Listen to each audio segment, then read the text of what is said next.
នេះគឺជាចង្រិតបំពងដែលលាយជាមួយនឹងគ្រឿងមានលក្ខីលក្រូចសើចមានខ្ទឹមម្ទេសរួមជាមួយនឹងគ្រឿងផ្សេងៗទៀតដែលយើងយកមកលាយហើយចង្រិតនេះដែរគឺថតនៅពេលយប់ទៅពេលចឹងទៅឃើញថារូបភាពវាអត់សូវស្អាតទេវាមើលទៅឃើញរាងខ្មៅតែម្ដងហើយរបៀបធ្វើនេះគឺងាយទេក្នុងការធ្វើវាយូរតែនៅពេលដែលយើងចម្អិនបន្តិចទេហើយបន្ទាប់ពីហ្នឹងមកគឺងាយស្រួលទេហើយសម្រាប់ចង្រិតនេះដែរគឺមានទម្ងន់1គីឡូក្រាមដែលខ្ញុំនឹងយកមកបំពងមុននឹងបំពងយើងត្រូវលាងទឹកឲ្យបាន 4-5 ទឹកជាមុនសិនហើយសម្រាប់គ្រឿងវិញគឺមានដូចជាលក្រីស្លឹកក្រូចខ្ទឹមសហើយនិងម្ទេស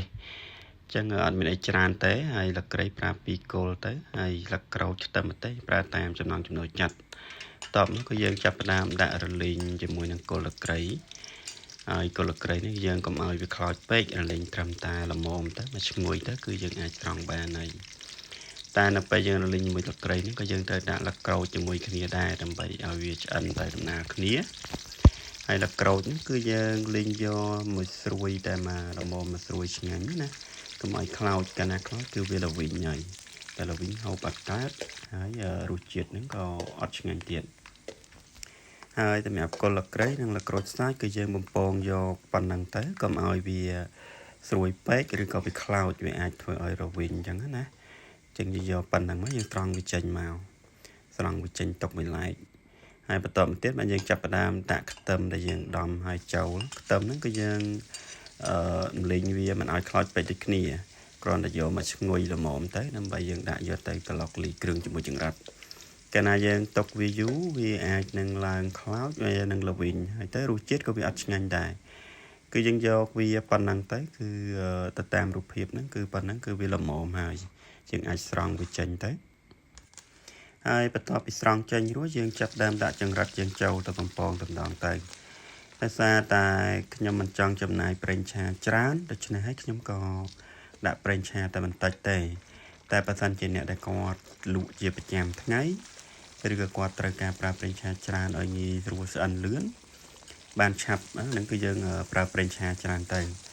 ប្រើប្រេងឆាច្រើនក៏វាល្អដែរគឺវាឆ្អិនសព្វតែម្ដងហើយលឿនទៀតសម្រាប់តែយើងប្រើប្រេងឆាតិចនេះគឺវាក្រឆ្អិនហើយវាចំណាយពេលយូរអញ្ចឹងណាបើយើងប្រើប្រេងឆាច្រើនទៅគឺឆ្អិនស្មើគ្នាល្អស្រួយឆ្ងាញ់តែម្ដងនៅពេលដែលយើងប្រើប្រេងឆាតិចគឺយើងត្រូវដាក់វា2-3 ដងតម្រូវទៅវាឆ្អិនវាចំណាយពេលយូរ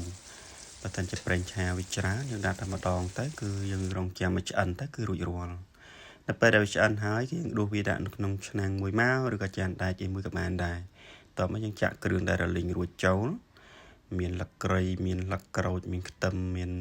ម្ទេសមានអីហ្នឹងយើងដាក់ចូលទៅហើយបន្ទាប់មកយើងដាក់ម្សៅស៊ុបរ៉ាឌីចូលហើយយើងដាក់ស្ករសអញ្ចឹងណាហើយបន្ទាប់ពីស្ករសមកគឺយើងដាក់ប៊ីចេងហើយយើងកូរច្បល់វាទៅរីឯបរិមាណវិញយើងអាចដាក់តាមចំណូលចិត្តបើយើងចូលចិត្តផ្អែមខ្លាំងយើងដាក់ស្ករច្រើនតិចទៅ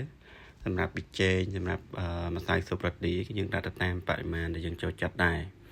អញ្ចឹងកាលណាដាក់ច្រើនពេកក៏វាប្រៃដែរហើយបន្ទាប់មកយើងកូរវាឲ្យវាចូលសព្វគ្រឿងណាជាមួយនឹងចង្រិតដែលយើងបំពងរួចហ្នឹងណាអញ្ចឹងយើងកូរវាឲ្យវារលាយចូលជាមួយនឹងចង្រិតបំពងហ្នឹងវារលាយចូលប្រេងឆាដែលយើងពងរួចមួយទន្ទឹមយើងអាចញ៉ាំបានហើយយើងដួសដាក់ចាន